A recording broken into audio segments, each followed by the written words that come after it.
बिस्मिल्लाहिर्रहमानिर्रहीम।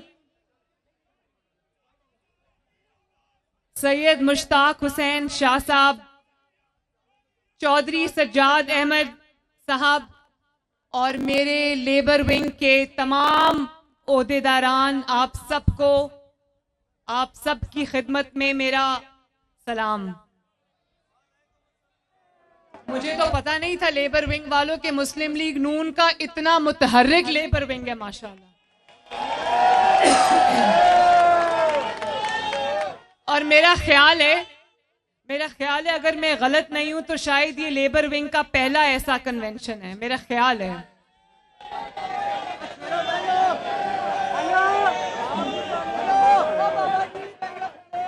बहुत मुझे खुशी हुई है देख के कि हमारे मुल्क के जो मेहनत कश हैं, हमारे मुल्क की जो रीढ़ की हड्डी हैं, हमारे मुल्क के जो मजदूर हैं, उनका इतना बड़ा नुमाइंदा विंग और इतना मुतहर्रिक विंग पीएमएलएन में मौजूद है। आप सबको मेरी तरफ से शाबाश।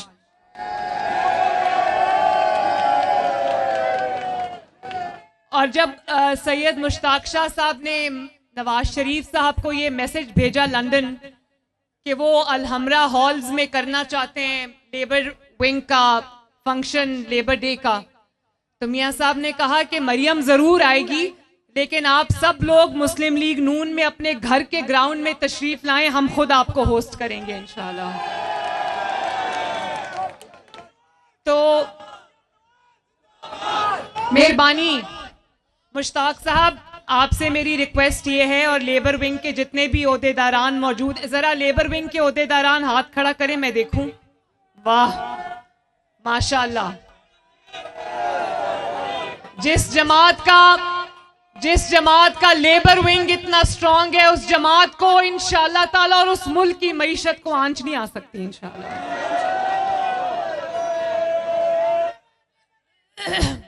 मुश्ताक साहब, आप इसको लेबर विंग को और ज्यादा स्ट्रेंथन करें।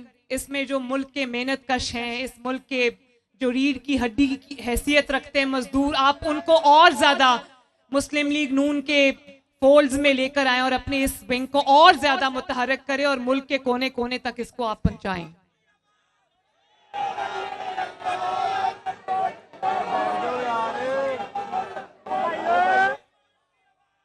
मैंने ये नोट किया। अच्छा, अभी मिलके नारे लगाएंगे, अभी जरा बात सुन लें, मुझे आपसे बातें करनी है, जरा बात सुन लें। जो लोग खड़े हैं वो तशरीफ रखें, ताकि पीछे जो लोग बैठे उनकी आवाज आ रही है कि उनको नजर नहीं आ रहा, प्लीज तशरीफ रखें।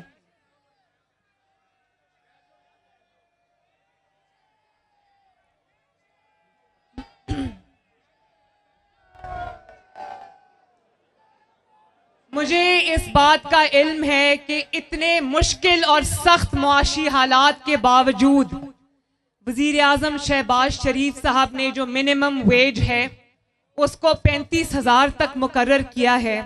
और मुझे उम्मीद है और मैं ये आपका मैसेज उन तक पहुंचाऊंगी, क्योंकि ये मेरे भी दिल की आवाज है कि मिनिमम वेज जो है वो 40,000, कम से कम 40,000 होना चाहिए। ये बात मैं इंशाल्लाह इसहाक डार साहब तक भी पहुंचाऊंगी, वजीर आजम साहब तक भी पहुंचाऊंगी, और मैं कोशिश भी करूंगी। ये भी बहुत कम है, क्योंकि मेरा ख्याल है कि जितनी पाकिस्तान की तरक्की में, पाकिस्तान के चलने में मजदूर का हाथ है, इतना शायद मेहनत किसी और की नहीं है। अभी मैं सऊदी अरब उम्रे के लिए गई मियां साहब के साथ, तो वहां पर मैंने पाकिस्तानियों को मेहनत करते देखा, मैंने उनको सड़कें बनाते देखा, मैंने उनको कारखानों में काम करते देखा, मैंने उनको जो हरमैन शरीफैन है वहां पर देखा। इतनी जांफशानी से, इतनी मेहनत से, इतनी लगन से काम करते हैं। तो मुझे ये एहसास हुआ कि इस मुल्क में पाकिस्तान, जितना पोटेंशियल पाकिस्तान में है, जितना पोटेंशियल पाकिस्तान की मईशत में है, जो नेमतें अल्लाह ताला ने पाकिस्तान को दी हुई हैं, अगर पाकिस्तान नवाज शरीफ साहब के विजन पर चले और इस मुल्क की तरक्की में कोई रुकावट आड़े ना आए, तो इंशाअल्लाह ताला उन लोगों को बाहर जाके मजदूरी करने की जरूरत नहीं पड़ेगी।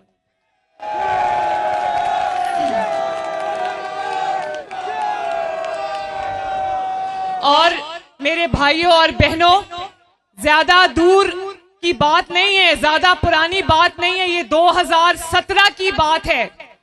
2017 की बात है कि रोटी 2 रुपए की थी, मजदूर भी पेट भर के खाना खाता था, मजदूर के बच्चे भी पेट भर के खाना खाते थे, पेट भर के खाना खाकर सोते थे, दूध पीते थे, स्कूल जाते थे। महंगाई कम थी, सब्जियां फल सारे जो है वो जो छोटा तबका है उनकी इस्तात से बाहर नहीं थे। मुल्क में तरक्की आ रही थी, मुल्क में चाइना पाकिस्तान इकोनॉमिक कॉरिडोर बन रहा था, मुल्क के अंदर जो है वो सड़कें बन रही थी, सड़कों के जाल बन रहे थे, मुल्क के अंदर मोटरवेज बन रही थी, कारखाने लग रहे थे, बिजली के कारखाने लग रहे थे, लोड शेडिंग खत्म हो रही थी, मुल्क के अंदर दहशतगर्दी खत्म हो रही थी और मईशत तेजी से तरक्की कर रही थी। बल्कि दुनिया की पहली कामयाब तरीन मईशत जो 20-25 कामयाब तरीन मईशत थे उनमें शुमार हो रहा था पाकिस्तान की मईशत का। ये ज्यादा पुरानी बात नहीं है, 2017 की बात है जब आपका नुमाइंदा नवाज शरीफ वजीर आजम था। अल्लाह ताला के फजलो करम से जो भी काम वो कर रहा था उसका सिला मजदूर को पहुंच रहा था, लोग भूखे नहीं मर रहे थे, लोग पेट भर के खाना खाते थे। और आज आप ये देखें कि मैं कहती हूं कि सबसे ज्यादा तरक्की में हाथ मजदूर का है और मजदूर को रोटी नहीं मिलती आज। और आज मैंने सुना कि ये जो फितना है ये मजदूरों के लिए रैली निकाल रहा है, तो मैं इसको कहती हूं कि तुम रैली ना निकालो, तुम सिर्फ पाकिस्तान के खिलाफ साजिश करना बंद कर दो, मजदूर का भला हो जाएगा।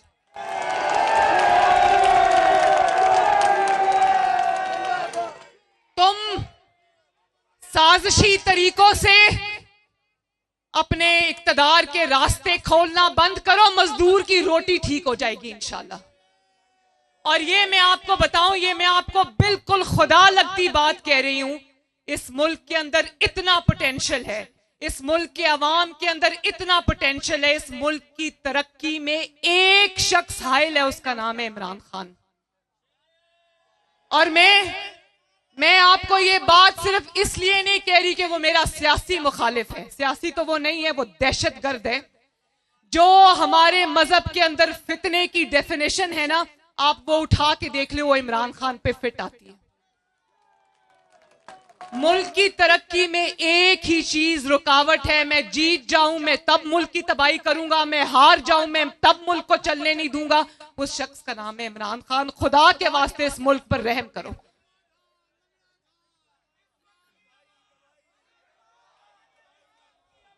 वो भी वक्त था ना,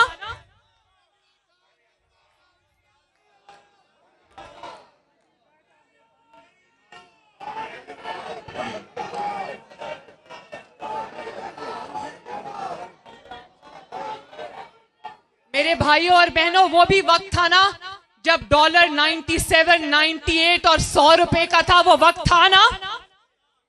और 2013 से लेकर 2018 तक, 2017 तक जब नवाज शरीफ साहब ऑफिस में थे, प्राइम मिनिस्टर थे, आटे की कीमत उन्होंने मजदूर के लिए 35 रुपए से बढ़ने नहीं दी।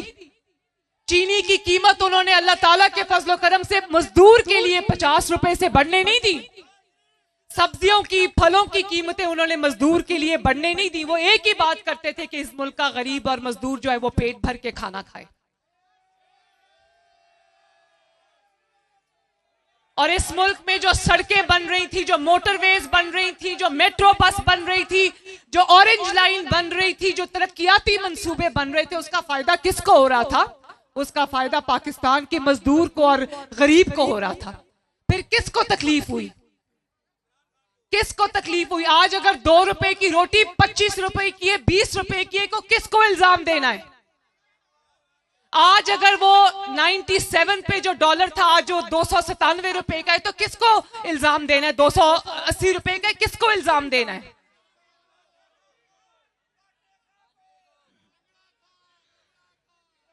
सिर्फ वो खान जिम्मेदार नहीं है, पूरा गैंग है जो जिम्मेदार है, पूरा टोला है जिसने पाकिस्तान को नोच नोच के खाया है। और मैं अभी वो बात करूंगी, वो बात करनी पड़ेगी कि ये मुल्क आगे क्यों नहीं बढ़ रहा, ये मुल्क पीछे की तरफ क्यों जा रहा है। ये बात आज मुझे करनी पड़ेगी और ये बात मुझे आपसे करनी पड़ेगी, ताकि आपको ये पता चले कि आपके मुल्क की जड़ों को खोखला कौन कर रहा है, आपके मुल्क को गिद्धों की तरह नोच नोच के कौन खा रहा है और उसकी क्या वजह है। आपको याद होगा ये जो गैंग है जिसका सरबराह सरगना इमरान खान है और जिसमें तरह तरह के पाकिस्तान का करप्ट तरीन जो शख्स उठा के देख लो वो इस गैंग में शामिल है, चाहे वो साकिब निसार हो या वो जनरल फैज हो या वो जस्टिस मुजाहिर अली नकवी हो या वो इनका कोई भी आलाकार हो, जिसको उठा के आप देखेंगे वो शख्स पाकिस्तान का करप्ट तरीन फर्द निकलेगा जो इसके साथ शामिल है।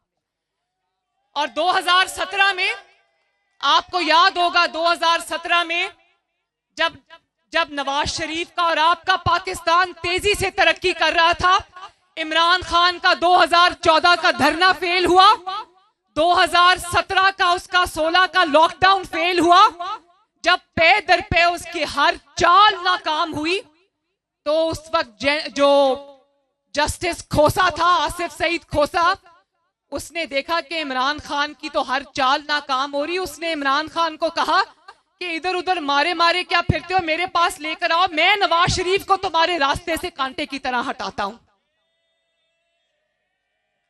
और फिर आपने देखा कि नवाज शरीफ साहब को एक इकामा पर निकाल दिया गया, तो यकीन मानो उसका नवाज शरीफ को नुकसान कम हुआ, पाकिस्तान को नुकसान ज्यादा हुआ। और वो दिन है और आज का दिन है, पाकिस्तान जो है वो ट्रैक से उतर गया, पाकिस्तान ट्रैक पे चढ़ता हुआ नजर नहीं आ रहा। और अगर आपको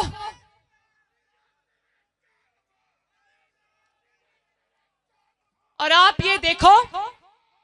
ये देखो कि वो ये उनको नजर आ रहा था कि मुल्क तरक्की कर रहा है, उनको नजर आ रहा था मुल्क तरक्की कर रहा है, लेकिन किसी को एक्सटेंशन चाहिए थी, किसी ने वजीर आजम बनना था, किसी ने कुछ करना था। तो ये इनका जो इस टोले का जो आपस में ये एक दूसरे के बेनिफिशरीज थे, इन्होंने मुल्क का इतना बड़ा नुकसान कर दिया कि मुल्क आज, मेरा मुल्क, आपका मुल्क आज संभलने में नहीं आ रहा। और आज आप देखो, आज उसका रिपीट हो रहा है, आज उसका रिपीट हो रहा है। आज भी आप देखो, जब इमरान खान की हुकूमत खत्म हुई, शुक्र है खत्म हुई, लॉन्ग मार्च इसका नाकाम हुआ, जेल भरो तहरीक इसकी नाकाम हुई, नए चीफ ऑफ आर्मी स्टाफ की तकर्री को रोकने की साजिश इसकी नाकाम हुई, हर हरबा इसका नाकाम हुआ, असेंबलियां तोड़ने का फैसला नाकाम हुआ। तो आज आप देखें एक नई जुडिशियल एस्टैब्लिशमेंट आ गई है इसको बचाने के लिए।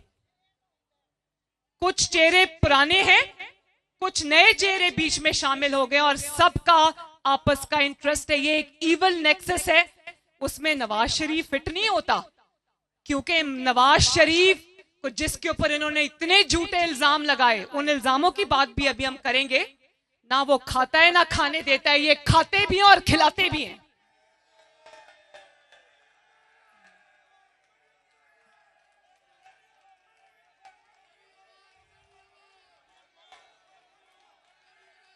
और आज आप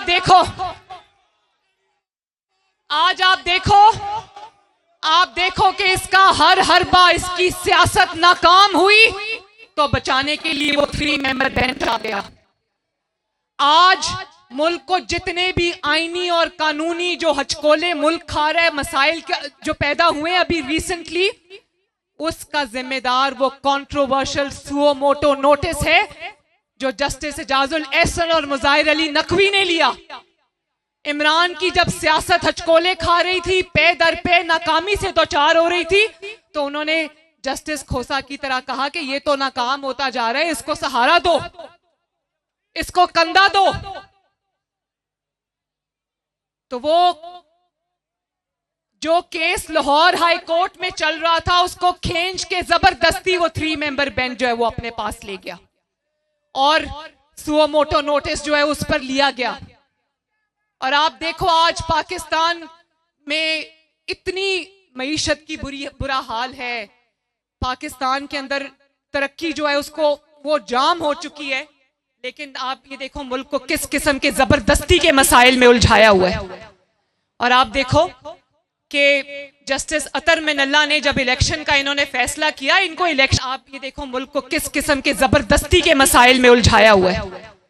और आप देखो कि जस्टिस अतर मिनल्ला ने जब इलेक्शन का इन्होंने फैसला किया, इनको इलेक्शन की जल्दी नहीं है, इनको ये जल्दी है कि इनके होते होते इलेक्शन हो जाए, वरना हमें इलेक्शन जिताने वाला कोई नहीं होगा।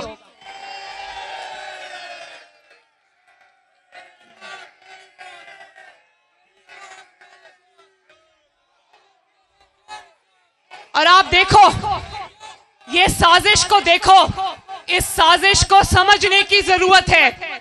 आप इस साजिश को देखो। जस्टिस अतर मिनल्ला ने, जो सुप्रीम कोर्ट के एक मुअज़्ज़ज़ जज हैं, उन्होंने ये बात कही, उन्होंने कहा कि इलेक्शन का फैसला करने से पहले पहले इस बात को देखना होगा कि असेंबली तोड़ी क्यों गई। उस वक्त तो लोगों को यह पता था ना कि असेंबली मेलाफाइडी तोड़ी गई, बदनीयती से तोड़ी गई। परवेज इलाही असेंबली तोड़ना नहीं चाहता था, उसको जबरदस्ती असेंबली जो है वो इमरान खान ने तोड़वाई। अब तो वो बात भी कहीं पीछे रह गई। असल साजिश का भांडा खुद इस फितना खान ने फोड़ा कि हुकूमत खत्म होने के बाद ये ईवान सदर में इमरान खान जो है ये बाजवा से मिला, जो तब चीफ ऑफ आर्मी स्टाफ था, और सदर की मौजूदगी में कहता है कि मुझे जनरल बाजवा ने कहा था तुम असेंबलियां तोड़ दो। इस तरह ये असेंबली टूटी। और आज ये सवाल करना बनता है ना पाकिस्तान की अवाम का कि किस मंसूबे के तहत आपको कहा गया कि वो असेंबली तोड़ो, और वहां तोड़ने तक बात खत्म नहीं होती। बात ये थी कि असेंबली टूटेगी और सुप्रीम कोर्ट में सहूलतकार बैठे जो आपको इलेक्शन आपके आगे रख देंगे।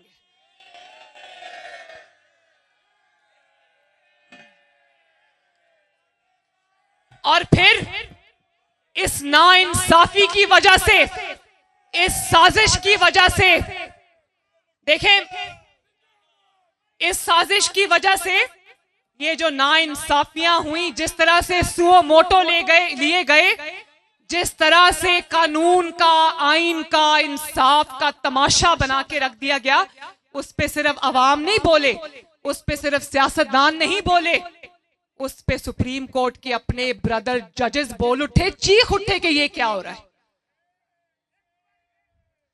सुप्रीम कोर्ट के अंदर इतनी बड़ी रिवोल्ट खड़ी हो गई, इतनी बड़ी सुप्रीम कोर्ट के अंदर जो है वो जंग शुरू हो गई कि पाकिस्तानी कौम का सर शर्म से झुक गया।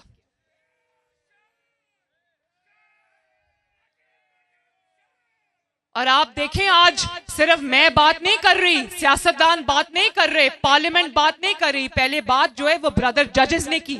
सुप्रीम कोर्ट के सीनियर तरीन जजेस ने इस नाइंसाफी के खिलाफ, इस साजिश के खिलाफ आवाज उठाई। उसके बाद बार काउंसिल्स ने इसके खिलाफ आवाज उठाई। पहले तो अवाम के सामने ये आना चाहिए ना कि जनरल बाजवा साहब, जिसको आप मीर जाफर कहते थे, जानवर कहते थे, जिसको आप गद्दार कहते थे, उसके कहने पर आपने असेंबली क्यों तोड़ी? और क्या असेंबली तोड़ने तक प्लान था? नहीं, प्लान आगे तक था कि तुम असेंबली तोड़ो, ये 3 मेंबर बेंच तुम्हें इलेक्शन देगा। आज जब नया इलेक्शन होने जा रहा है, नया जनरल इलेक्शन अक्टूबर में होने जा रहा है, तो अब आरटीएस नहीं बिठा सकते, तो इमरान खान के सहूलतकारों ने उसको लाने का ये मंसूबा बनाया। इंशाअल्लाह ताला ये मंसूबा अब तुम्हारा, वो कहते हैं ना, पेपर आउट हो गया, ये मंसूबा तुम्हारा कामयाब नहीं होने देंगे इंशाअल्लाह ताला।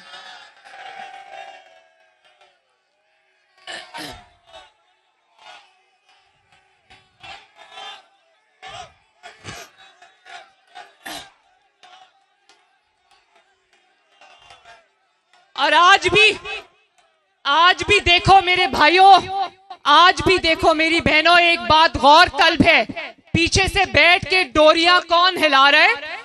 वो साकिब निसार जो रिटायर हो गया है, लेकिन इमरान खान को लाने के लिए एड़ी चोटी का उसने पीछे से बैठ के भी जोर लगाया हुआ है। आप ये देखो, अल्लाह ताला का कानून देखो, कुदरत का मकाफात अमल देखो। जिस शख्स ने नवाज शरीफ को बेटे से तनख्वाह ना लेने पर वजीर आजम के दफ्तर से निकाला, आज उसका अपना बेटा 1 करोड़ 20 लाख रुपया रिश्वत देता हुआ पकड़ा गया।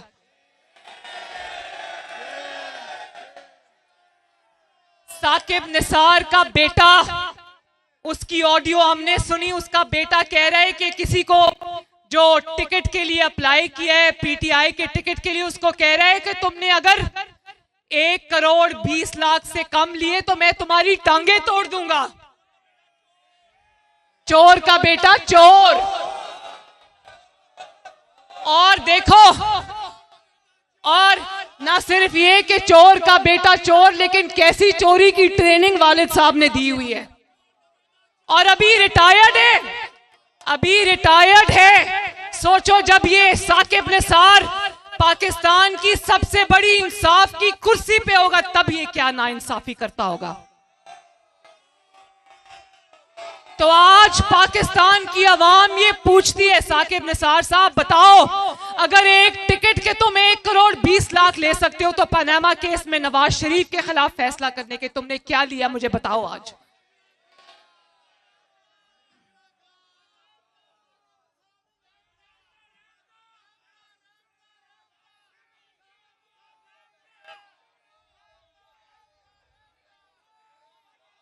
और आपको याद होगा जब मेरे खिलाफ साकिब निसार की कोई वो ऑडियो आई थी जिसमें उसने कहा कि मरियम को ठोक दो, यानी कि मरियम को उड़ा दो, मरियम को मार दो, क्योंकि वो तुम्हारा चेहरा रोज आके अवाम के साथ एक्सपोज करती है। उसको ठोक दो का लफ्ज इस्तेमाल किया और कहा कि मरियम बड़ी सख्त जबान बोलती है और इस तरह की बातें की। तो आज उसके बेटे की ऑडियो में उसके बेटे की जुबान सुनी आपने? शर्म से सर झुक जाते हैं। बाहर से पढ़ के आया है, वो भी हमारे खर्चे के ऊपर, और उसकी जुबान सुने जरा। गाली दिए बगैर उसकी कोई बात कंप्लीट नहीं होती।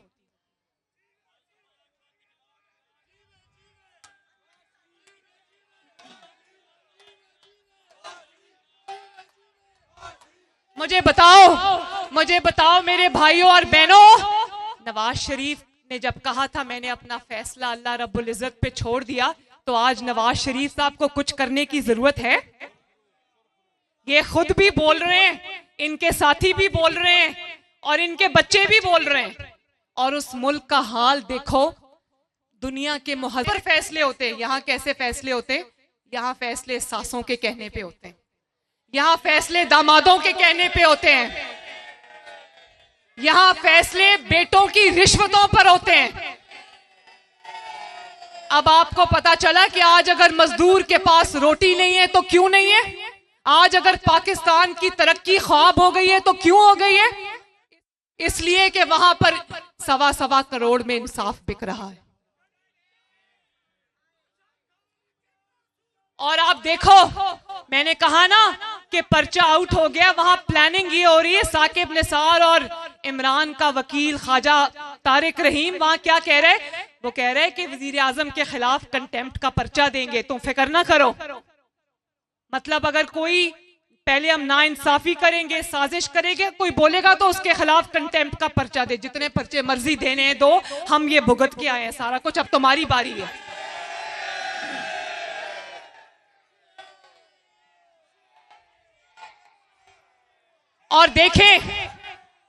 और आप देखें कि चीफ जस्टिस उमर अता बंदयाल साहब की सास कह रही है, उसकी सास कह रही है कि मैं इमरान के लाहौर के जलसे में गई थी, लाखों लोग थे,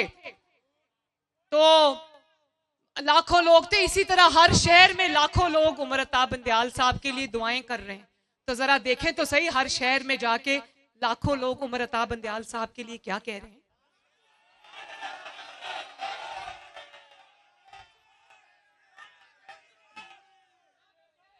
और फिर जब ये ऑडियोज बाहर आई तो कहते हैं कि ये किसी की जाती कॉन्वर्सेशन है, किसी की जाती बातें ये क्यों टैप हुई और ये क्यों सामने आई। मैं बिल्कुल इस हक में हूं कि किसी की जाती गुफ्तगू टैप करने का किसी को हक नहीं, लेकिन ये जाती गुफ्तगू नहीं, जिसमें मुल्क की तकदीर के फैसले हो रहे हो, वो जाती गुफ्तगू नहीं हुआ करती।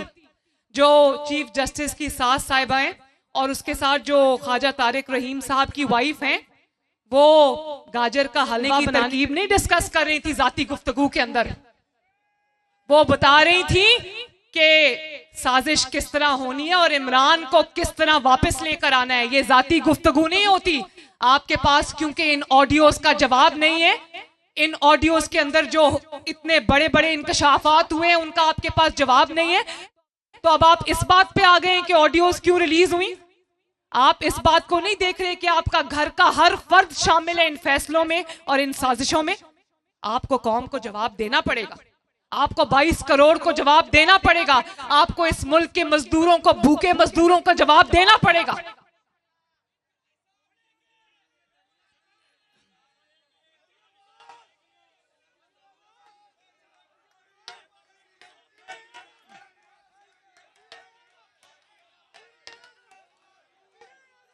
और आप देखो ये जो टोला है, ये जो गैंग है, ये किसको लाना चाहता है। जो आरटीएस बिठाकर जब हुकूमत में आया तो उसने मुल्क की मईशत का बेड़ा गर्क कर दिया, पाकिस्तान के ताल्लुकात पूरी दुनिया से तबाह कर दिए। आज जहां भी शहबाज शरीफ साहब जाते हैं, लोग कहते हैं पहले हमें ये गारंटी दो कि इमरान खान तो वापस नहीं आएगा। एक मुल्क को दूसरे मुल्क से लड़ा दिया, ये था उस आदमी का विजन। आज उसकी लाई हुई महंगाई और तबाही को हम ठीक करने की दिन रात कोशिश कर रहे हैं। वक्त लगेगा इंशाअल्लाह ताला, लेकिन पाकिस्तान इस बहरान से बाहर आएगा। और मैं उमर अता बंदयाल साहब से ये पूछती हूं, मैं 3 मेंबर बेंच से ये पूछती हूं कि आप किसके लिए कर रहे हो। ऐसे शख्स के लिए ये कर रहे हो जिसके पास ना किरदार है ना कारकर्दगी है। आप सिर्फ इसलिए जस्टिस मुजाहिर अली नकवी और जस्टिस इजाजुल एहसन को आप कटहरे में खड़ा नहीं करते क्योंकि आपकी मेजॉरिटी जो है वो कम हो जाती है सुप्रीम कोर्ट में। आप इंसाफ की सबसे बड़ी कुर्सी पर बैठे। और ये भी मैं आपको बता दूं, ये जंग इस 3 मेंबर बेंच की, सुप्रीम कोर्ट के जो मेंबर बेंच है, इनकी शहबाज शरीफ साहब से नहीं है।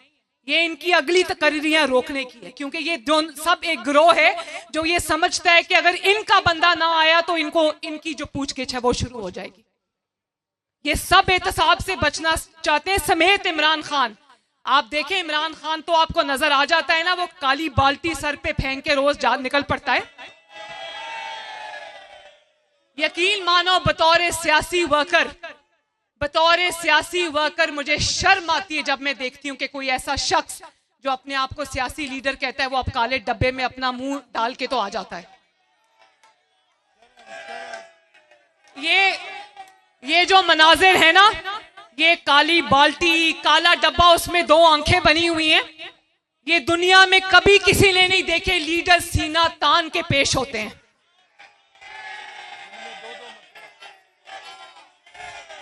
लीडर्स अपने वर्कर्स के आगे, अपने कारकुनों के आगे, अपने अवाम के आगे ढाल बन के खड़े होते, मुंह पे काला डब्बा पहन के नहीं आते।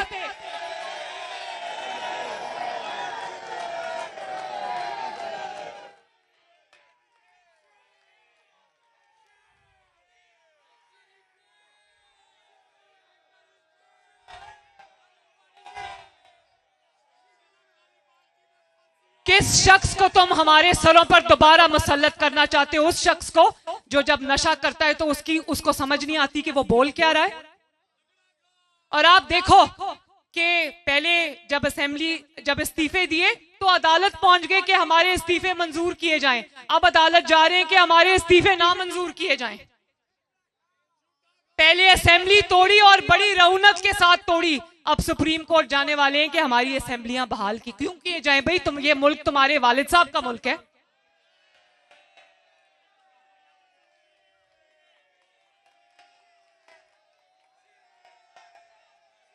इस मुल्क के मालिक तुम नहीं हो। इस मुल्क का मालिक तुम्हारा मंशियात ज़्यादा दिमाग नहीं है। इस मुल्क के जो मालिक तुम्हारे सहूलतकार नहीं है। इस मुल्क के जो मालिक हैं वो 22 करोड़ अवाम है। और आप ये देखो,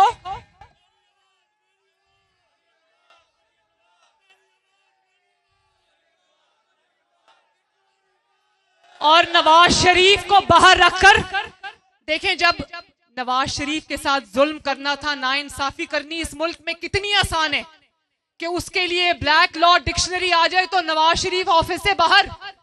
कितनी बेटे से तनख्वाह, झूठी तनख्वाह, ख्याली तनख्वाह नहीं ली वजीर आजम दफ्तर से बाहर।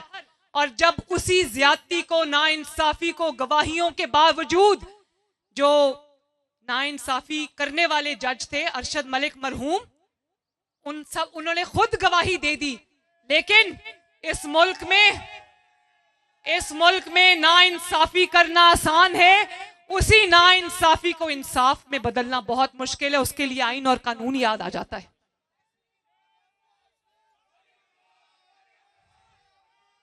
मैंने कहा था ना, नवाज शरीफ, इसलिए नवाज शरीफ के 75 साल दौर में, एक मिनट, पाकिस्तान के 75 साल की उम्र में नवाज शरीफ के 9 साल निकाल दो, क्या बचता है पीछे?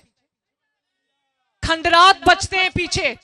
इस मुल्क से बिजली के मंसूबे, China Pakistan economic corridor, orange बस, ऑरेंज लाइन जो है, मेट्रो बस जो है, मोटरवेज जो है, वो निकाल दो, पीछे क्या बचता है? पीछे खंडरात बचते हैं। नवाज शरीफ ने, अगर देखो, नवाज शरीफ के 9 साल में नवाज शरीफ ने अल्लाह के फजल करम से पाकिस्तान को इतना कुछ दिया, तो पाकिस्तान के जो पीछे 65 साल बचते उसमें क्यों नहीं किसी ने कुछ कर लिया? यही तकलीफ है। क्योंकि नवाज शरीफ आता है तो इस मुल्क की तरक्की के लिए दिन रात एक करता है, मजदूर की रोटी के लिए दिन रात एक करता है। और वो क्या करता है? जब वो आरटीएस बिठा के आता है तो वो घड़ियां बेचने का कारोबार शुरू कर देता है। वो घड़ियां बेचने का कारोबार शुरू कर देता है और उसके बाद उसकी बीवी जो है पिंकी पीरनी, वो एक अलग दुकान खोल लेती है। एक एक फाइल के 5-5 कैरेट के हीरो की अंगूठियां वो रिश्वत में लेती है। और एक फाइल पे दस्तखत के लिए वो कह रही थी फोन पे कि तुमने 3 कैरेट की अंगूठी दी, तो मैं 3 कैरेट की अंगूठी पिंकी पीरनी को कैसे दे सकती हूँ? कम से कम 5 कैरेट की तो दो।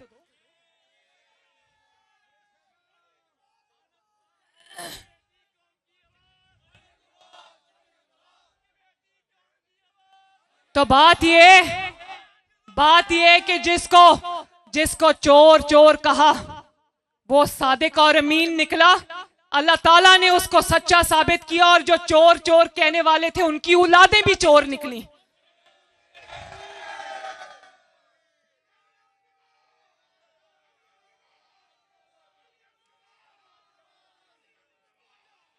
अब आपको पता चले, मैं आवाम से पूछती हूं कि अब आपको पता चला है कि असल सिसिलियन माफिया कौन है, असल गॉडफादर कौन है इस मुल्क के?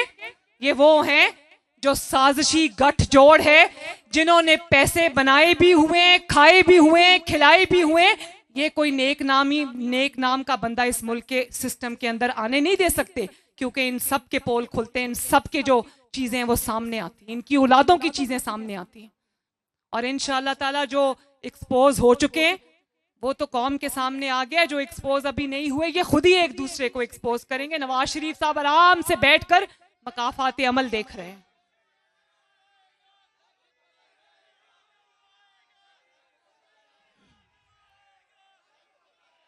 और फिर आप ये देखो, पार्लियामेंट ने एक कानून बनाया, पार्लियामान ने, नेशनल असेंबली ने, जो आपकी नुमाइंदा असेंबली है, आपके नुमाइंदों ने एक कानून बनाया। वो फर्ज पूरा कर रहे थे जो आईने पाकिस्तान ने आपके नुमाइंदों को पार्लियामेंट को सौंपा है, और वो है कानून बनाना। वो कानून बना रहे थे, लेकिन वो कानून भी इस 3 मेंबर बेंच को मंजूर नहीं। उसकी वजह यह है कि वो कानून सुप्रीम कोर्ट को स्ट्रॉन्ग करता है, सुप्रीम कोर्ट को मजबूत बनाता है, लेकिन साजिशों को जो है वो एक्सपोज करता है, साजिशों को वो खत्म करता है, वन मैन शो को वो खत्म करता है। वो कहते हैं ना, पॉलिटिशियन इन रोब्स, जो पॉलिटिशियन ने यूनिफॉर्म पहना होता है ना इनका, जजेस का, ये सुप्रीम कोर्ट के अपने जजेस के अल्फाज हैं, पॉलिटिशियन इन रोब्स। तो आपको इस कानून की इसलिए तकलीफ है कि वो कानून जो है वो आपकी वन मैन शो को खत्म करता है, आपकी नाइंसाफियों को खत्म करता है। तो आप जो मर्जी कर लें, पार्लियामेंट को हक दिया है, पार्लियामेंट को आईन ने ये हक दिया है कि वो आपके लिए, इस मुल्क के लिए, इस मुल्क की बेहतरी के लिए लॉज बनाए, इस मुल्क की बेहतरी के लिए कानून बनाए। वो तो बना के रहेगी और इंशाल्लाह वो इम्प्लीमेंट भी होंगे, आपको करने पड़ेंगे। आपको पार्लियामेंट का फैसला मानना पड़ेगा, आपको इस मुल्क के आईन का फैसला मानना पड़ेगा, आपको इस मुल्क के कानून का फैसला मानना पड़ेगा, आपको इस मुल्क के मुंतखब नुमाइंदों का फैसला मानना पड़ेगा और इंशाअल्लाह ताला पार्लियामेंट अपना फैसला मनवा के रहेगी।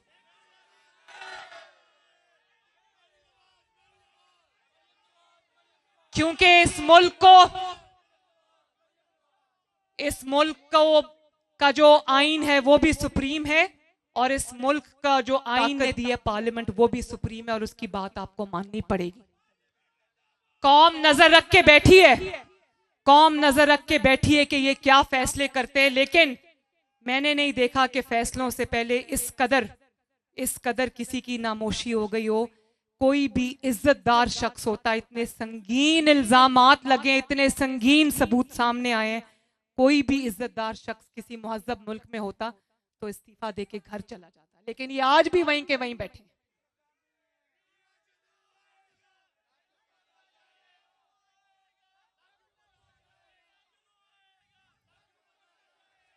इंशाअल्लाह ताला पार्लियामेंट का फैसला आपको मानना पड़ेगा। नवाज शरीफ भी इंशाअल्लाह जल्दी इस मुल्क में वापस आएगा और तरक्की का वो सफर जो 2017 में टूटा था, मजदूर की रोटी का, गरीब की सस्ती रोटी का सफर जो 2017 में टूटा था, इंशाअल्लाह ताला 2023 के इलेक्शन के बाद नवाज शरीफ की क़यादत में दोबारा शुरू होगा। अल्लाह ताला आप सबका हामी और नासिर हो। लेबर विंग जिंदाबाद, पाकिस्तान का मजदूर मेहनत कश जिंदाबाद, पाकिस्तान पाइंदाबाद। शुक्रिया।